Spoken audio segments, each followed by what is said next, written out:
What's going on, everybody, and welcome back to the Woodward Heavyweights Lions, NFC North Division Champions. Didn't think it was, I don't know, it's weird. I didn't think it was going to hit me this hard because, like I said, I expected this. I expected them to win this division. I knew they were going to win this division. But still, it's different when you see it on paper. I ordered my hat and shirt.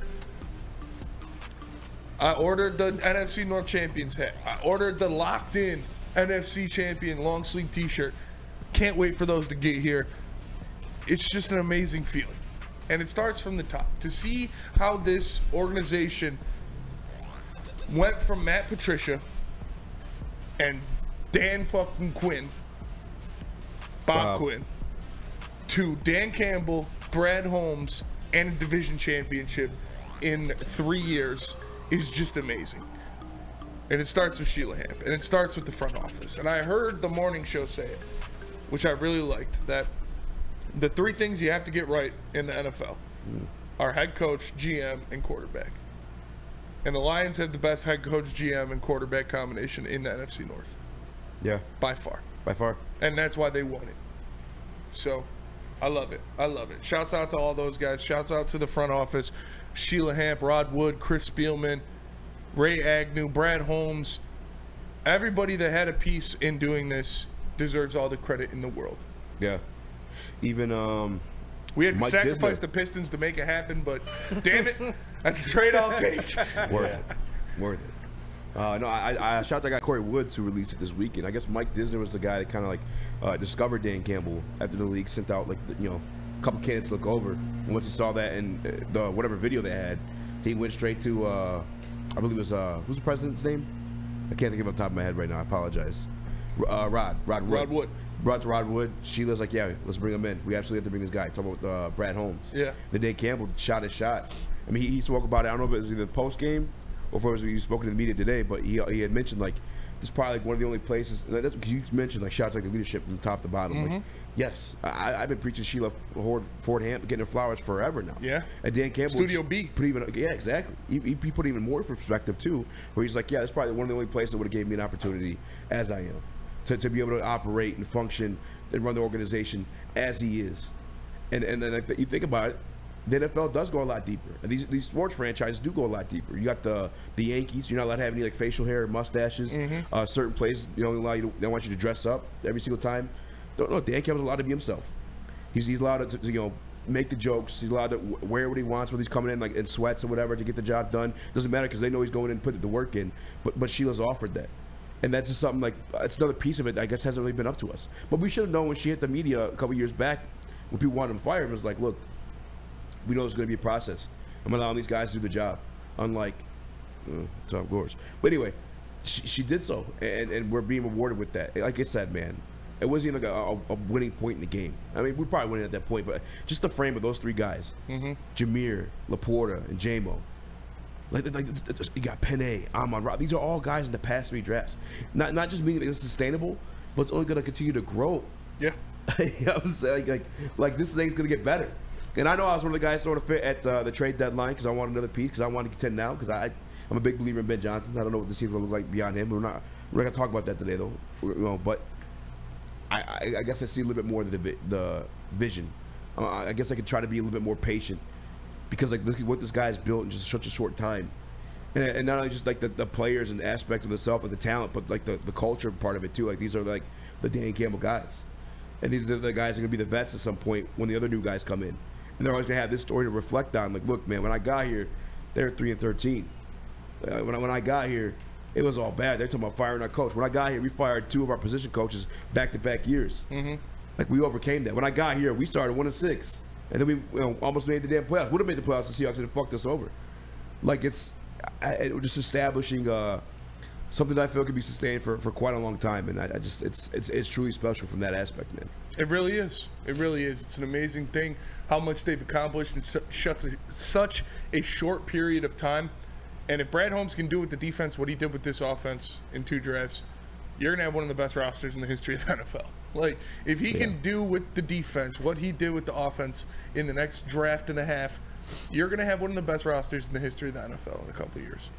And it's just extremely impressive to watch. It's extremely impressive to see them go out there and continue to do this. All of them, never wavering, never changing who they are. Shepard keeping the dreads. Yeah. AG still yelling at the sideline, chirping with people. Dan Campbell doing his double shot. How much these players are bought into this coaching staff is so evident. When you see these post-game pressers, these inside the locker room moments, how much love in the eyes of the players when they're looking at Dan Campbell, when they're looking at this coaching staff. It's impressive, man. They're a family. It's a culture made, and it is now being rewarded with on-the-field victories, banners being raised, and home playoff games being held in Ford Field. And again, it's expected. Like heading into the season, I had these expectations. I mean, you watch that video, and if you guys missed it, it is worth rewinding back to watch. If you hadn't seen it yourself on social media, it's been shared by Adam Schefter, I mean, everybody, because it's a phenomenal job of the Detroit Lions and their social media team. But when Dan Campbell spoke he spoke everything into existence. Mm-hmm. Like, one of my takeaways from the presser, because I get we're within media, but not like the clickbaity, garbage, trash ass, like national media. Like, I'm trying to take away, like, what this team's going to be from that initial presser with Dan Campbell. And they asked him, like, how do you visualize this team? And he mentioned, like, the kneecap biting. But the other thing he mentioned there, too, is, like, I think it was, I don't remember asking the question, but they asked, like, what kind of dinner you're going to have? And he said, no, that's exactly it. We're going to be tough as shit. You're not going to know what's coming each week because we're going to utilize whatever your weakness is, we're going to beat you at it. Yeah.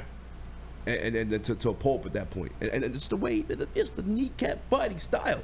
But that's what this team has grown to be. Brooklyn style. I mean, one of the reasons I've been like hyping up this game against the Dallas Cowboys, listen, the Dallas Cowboys, when you run the football on them, they're beatable. Mm-hmm. When the Detroit Lions go against they can run the shit out of the football if they want to. They got to a point with Jared Goff, and think of them as you may, they can pass the shit out of the ball if they want to. They got tons of weapons. They could beat you almost at every facet of the game. And now the defensive side's coming a little bit healthier, even healthier too. If you think about the fact we got Aleem McNeil, James Houston, and CJ GJ on his way back, by the way.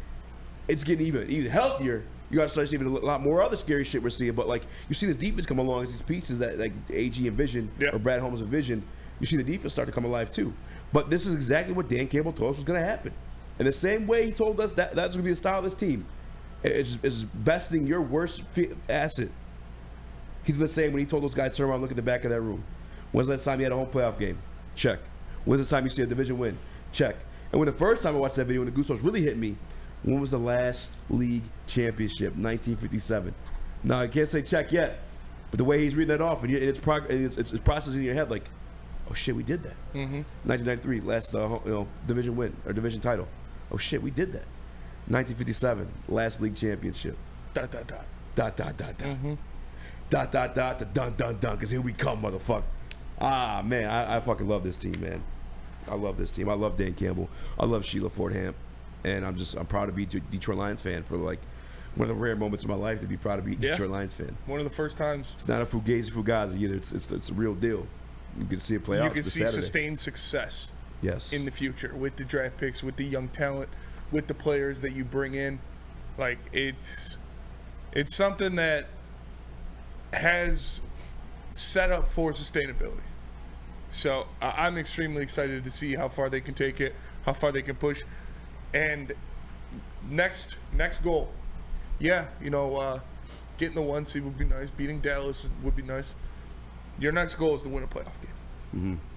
The next thing on your list is win a playoff game. Yeah. For the first time in 31 years. And by the way, expectations. That is my expectations of this team. If I'm not mistaken, that's your expectations too. So if you're flying to win the heavyweights, to say this ride ain't over yet. And that's why I have tears yet. But when that situation goes down, I'm gonna be running like a faucet. Yeah. Not just my nose either, because with the stuff, I'm probably crying. Win some playoff games, man. Yeah. For damn sure.